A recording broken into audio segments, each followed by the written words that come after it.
Hello everyone, welcome back to my new blog. जहां आज मैं जाने वाली हूं बद्रीनाथ के लिए। तो मैं कल कोटद्वार से निकल गई थी 3:30 बजे हिमगिरी एक्सप्रेस से, जिसने मुझे जोशीमठ में 2 बजे ड्रॉप कर दिया था। और फिर मैं जोशीमठ में ही मैंने स्टे किया, जो अभी ये मेरा रूम है, मैंने वहाँ स्टे किया था।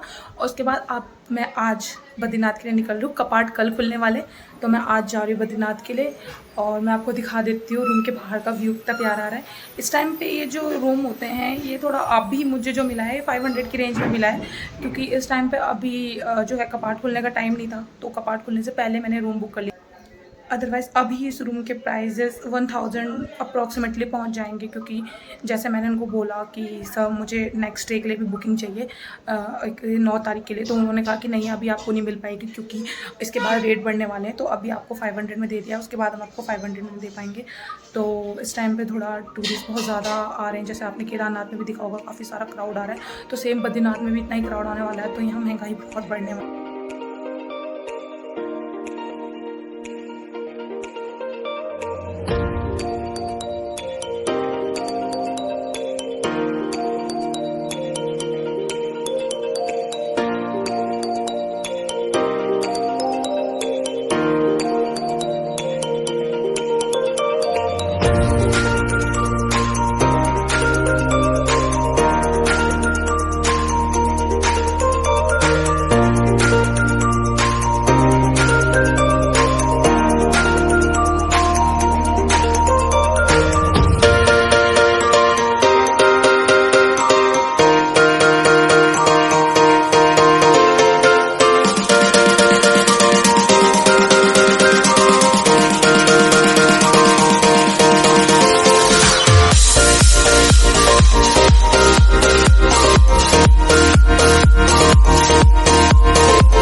जोशीमठ से बद्रीनाथ पहुंच गई।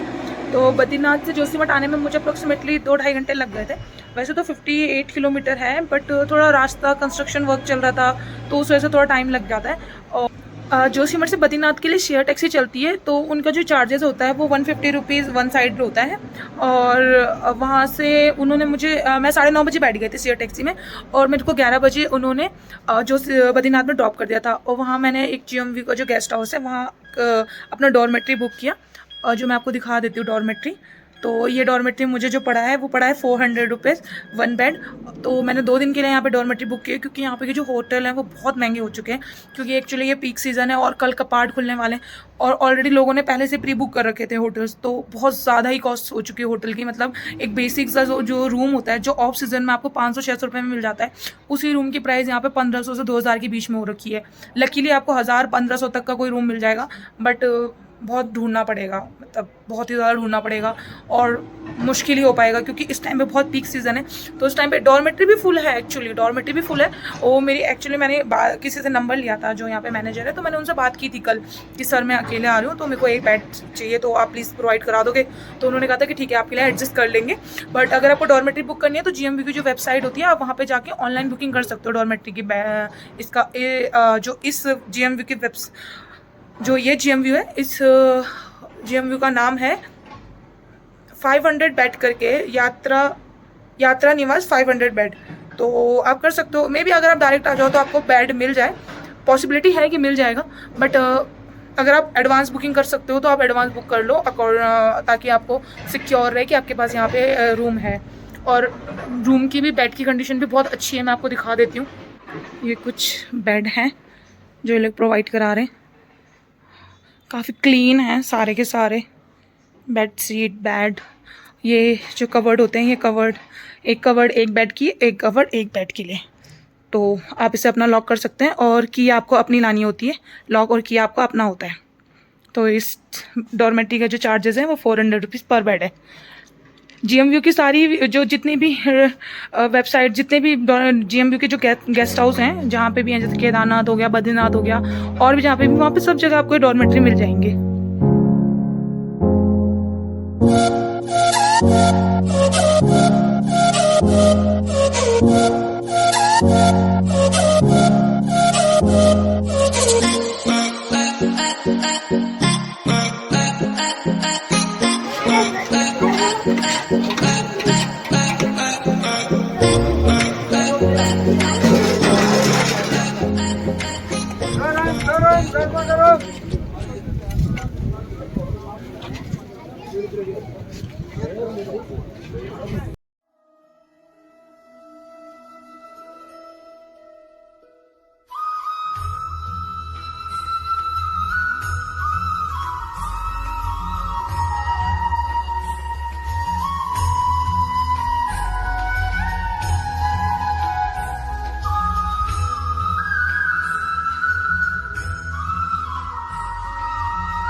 could wait 1,000 days.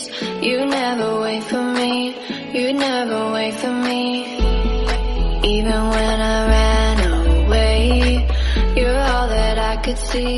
You're all that I could see when I could hardly walk. तो अभी बद्रीनाथ के कपाट बंद थे। जैसे मैंने बद्रीनाथ में दर्शन किए, लोग वहाँ पे फोटो शूट करा रहे थे। अभी तो कपाट कल खूब लेंगे 6:30 बजे। तो तब तक आज मैं फ्री थी तो चरण पादुका के दर्शन करने आ रही हूँ। हाँ, यहाँ पे एक वाटरफॉल भी है, जहाँ पे आप चाहो तो फोटो शूट करवा सकते हो। यहाँ पे घास का मैदान है अभी बर्फ़ गिरी हुई थी ना, इसलिए बुग्याल में कुछ टाइम बाद अगर आप आओगे तो यहाँ पे बुग्याल हो जाएंगे। तो अगर आप बद्रीनाथ आ रहे हो तो इस लोकेशन में पक्का।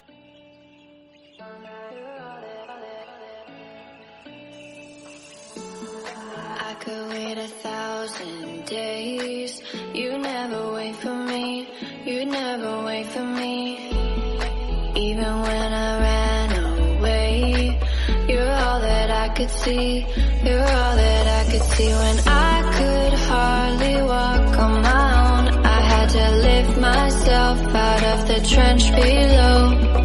Haven't I suffered enough to let you go?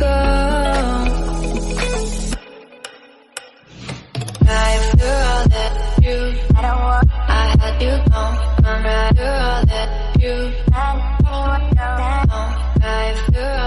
you, I had you gone. I'm right. You're all that you, you're all that you,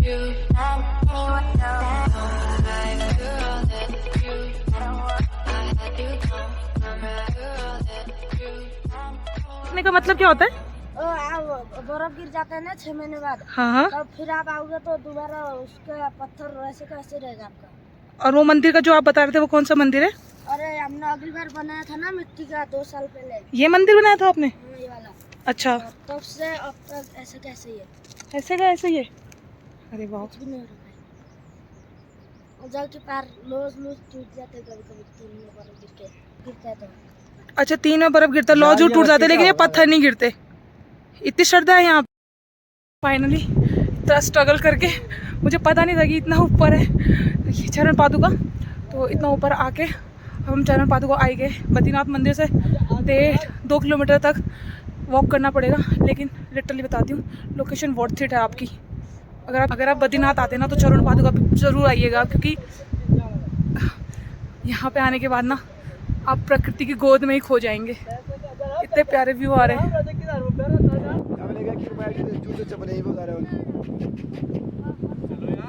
क्या करना, चलना कहाँ है भाई? यही तो है बस। हाँ तो ऊपर देख तो लो, फोटो चरण पादुका नारायण पर्वत पर स्थित है। माना जाता है कि जब विष्णु भगवान जी अपना वैकुंठ धाम छोड़कर पृथ्वी पर आए थे तो उन्होंने अपना पहला कदम इसी शिला पे रखा था, जिसे आज चरण पादुका के नाम से पूजा जाता है।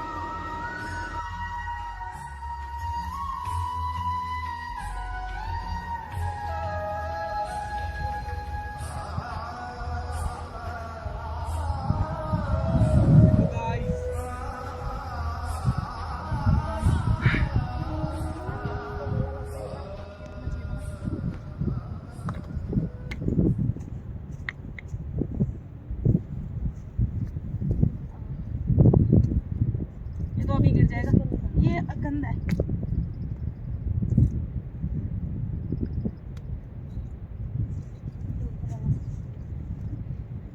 ये वाला पत्थर सही नहीं है। रुको, अब सही आएगा। ठीक है, छोटे छोटे भी है।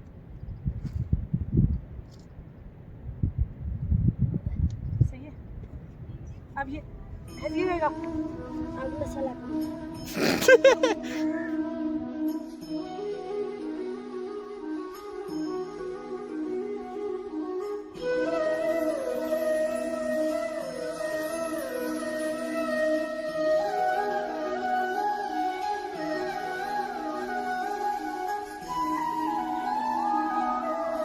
तो गाइस, चरण पादुका के दर्शन हमने कर लिए। जो चरण पादुका के दर्शन होते हैं ना, उसी रास्ते अगर आप आगे जाते हो तो नीलकंठ का जो नीलकंठ का माउंटेन है उसका ट्रैक भी स्टार्ट होता है। मुझे पहले पता नहीं था, मुझे यहीं पे आके पता चला है। नेक्स्ट टाइम देखूंगी इस ट्रैक को करने के लिए। लेकिन अभी तक तो चरण पादुका के सामने से जो इतने अच्छे माउंटेन के व्यू आ रहे थे, मैं तो उन्हीं से सेटिस्फाई हो गई हूँ। अब हम वापस जा रहे हैं।